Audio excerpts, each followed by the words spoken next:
Pred kratkim so v teozofskem društvu Dživatma organizirali simpozij na temo bratstva med ljudmi, ne glede na veroizpoved, narodnost, spol ali družbeni položaj. Ideja bratstva je bila vodilo številnih gibanj v zgodovini, danes pa je morda še bolj aktualna. Simpozija so se udeležili predstavniki nekaterih verskih skupnosti in duhovnih gibanj iz Slovenije, gost pa je bil direktor Urada za verske skupnosti.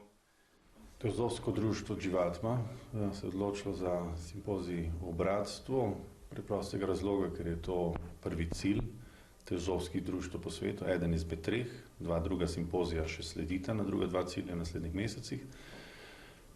In ker čas, v katerem smo, kar močno kliče po tem spoznanju, da bi ljudje le spoznali, da rešitev pobijati drug drugega nikoli, oziroma ni primerna in da pa to vemo, ampak na koncu se vedno velikokrat zaplete svet, človeštvo v to.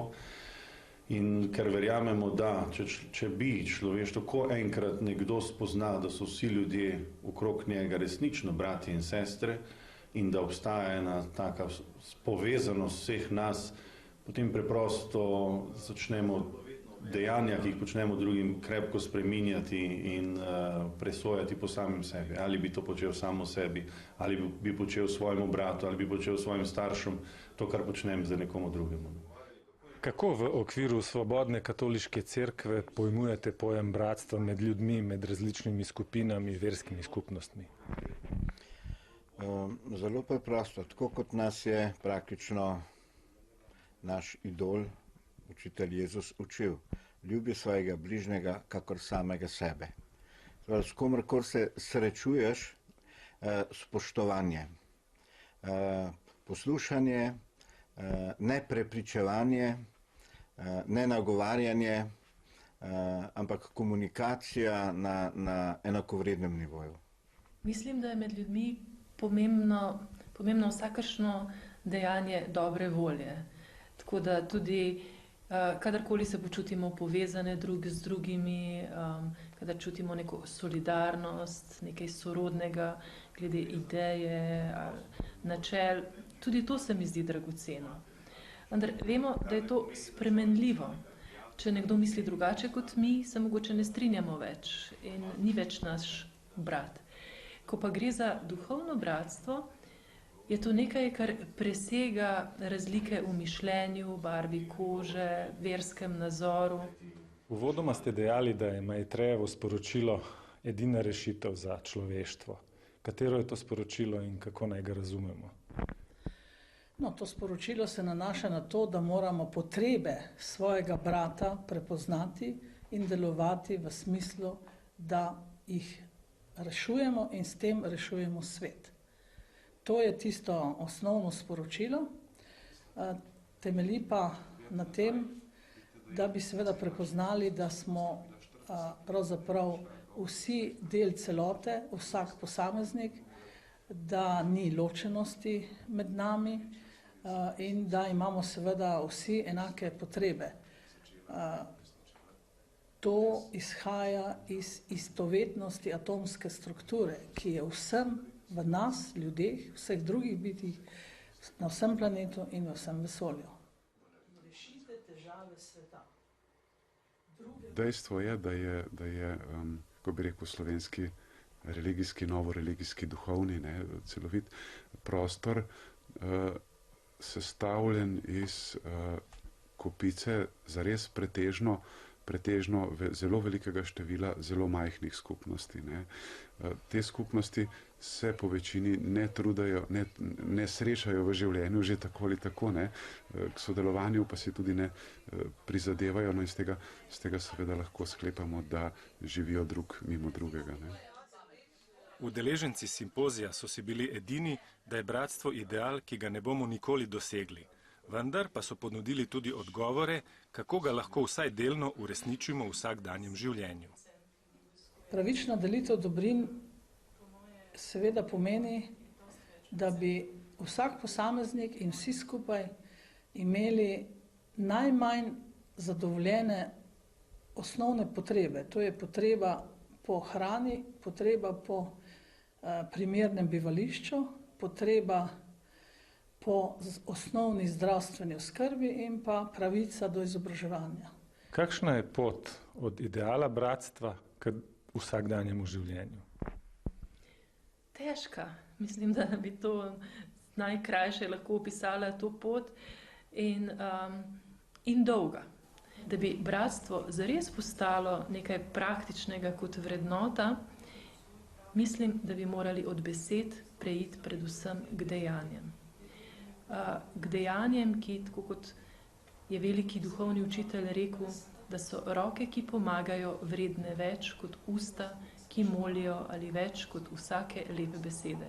Druga je pa tista molitev, rečemo molitev svetega Frančiška, kjer pravimo, ne, Gospod, ne da bi mene razumeli, ampak da bi jaz njih razumel, to poslušanje, ne, se pravi neka naša skromnost, ne da bi mene ljubili, ampak da bi jaz njih ljubil, se pravi naša aktivnost do drugega, ne da mi zahtevamo drugih, da nas morajo spoštovati, nas imeti radi, ne, ampak ravno obratno.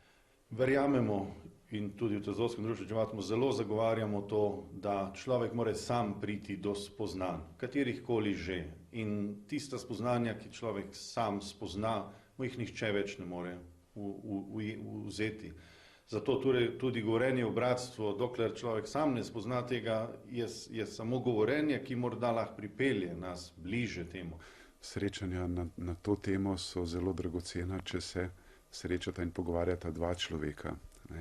Če lahko k temu prispevamo, da smo trije, potem smo storili nekaj dobrega. Vendar teme so pomembne, dogajajo se v čudovitem kontekstu in nenavadno lepem okolju, stimulativnem, polnem knjig.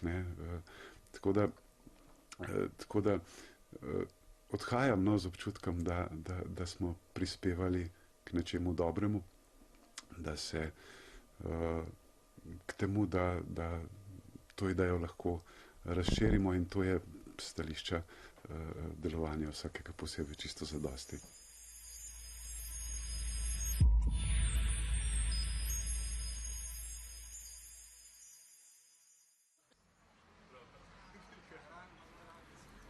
Na Uradu Republike Slovenije za verske skupnosti je trenutno prijavljenih 46 cerkva in religijskih skupnosti, ki delujejo pri nas.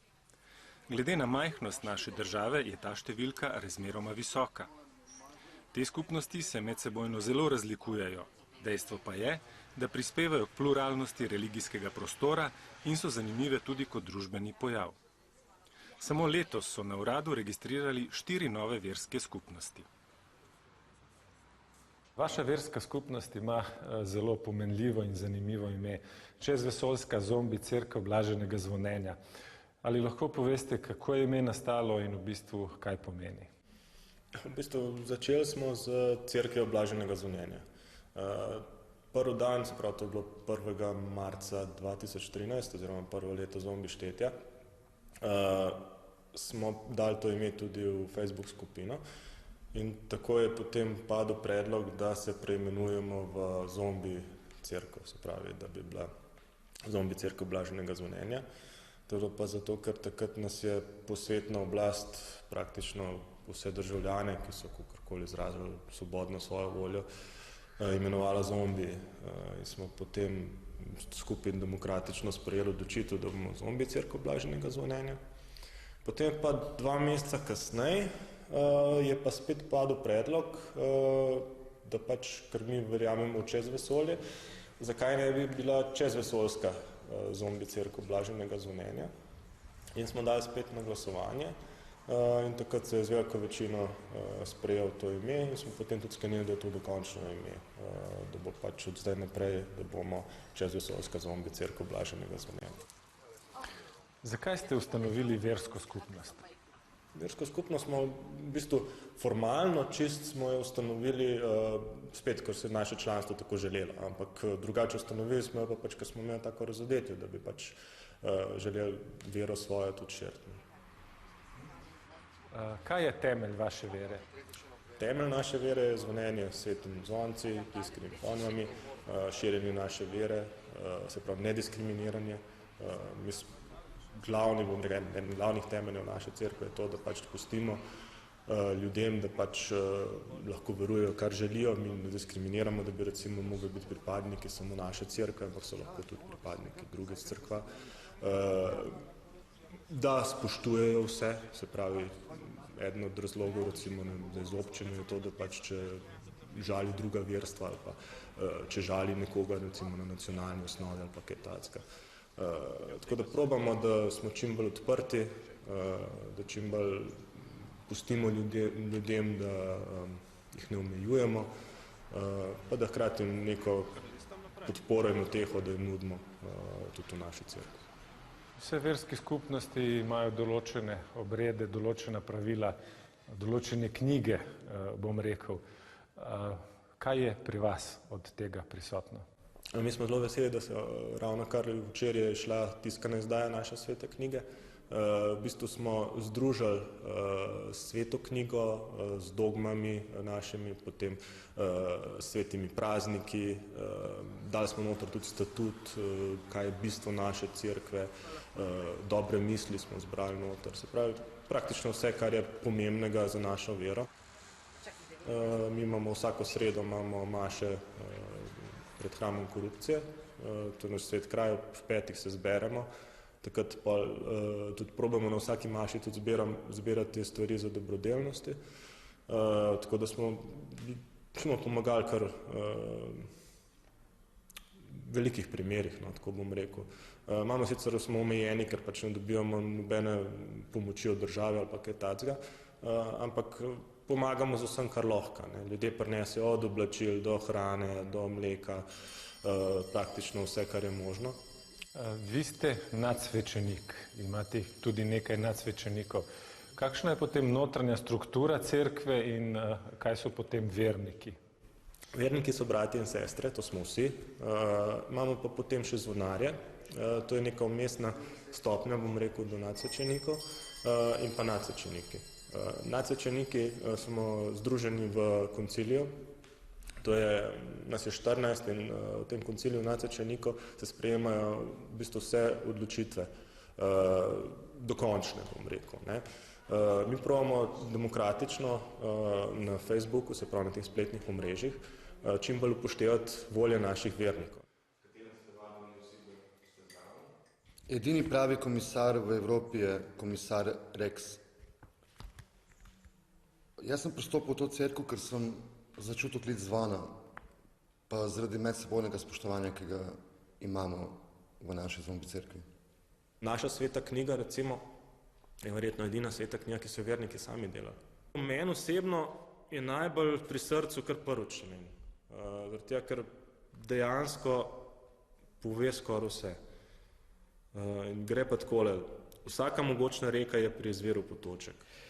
6. člen.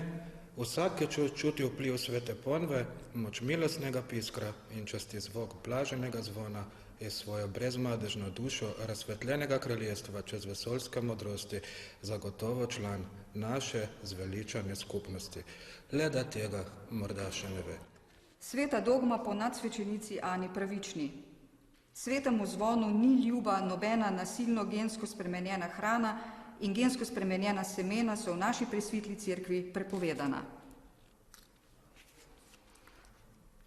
Cerkvi sem se priključila zato, ker je topla, prijetna domača skupnost, ki ljudem pomaga in daje in ne jemlje.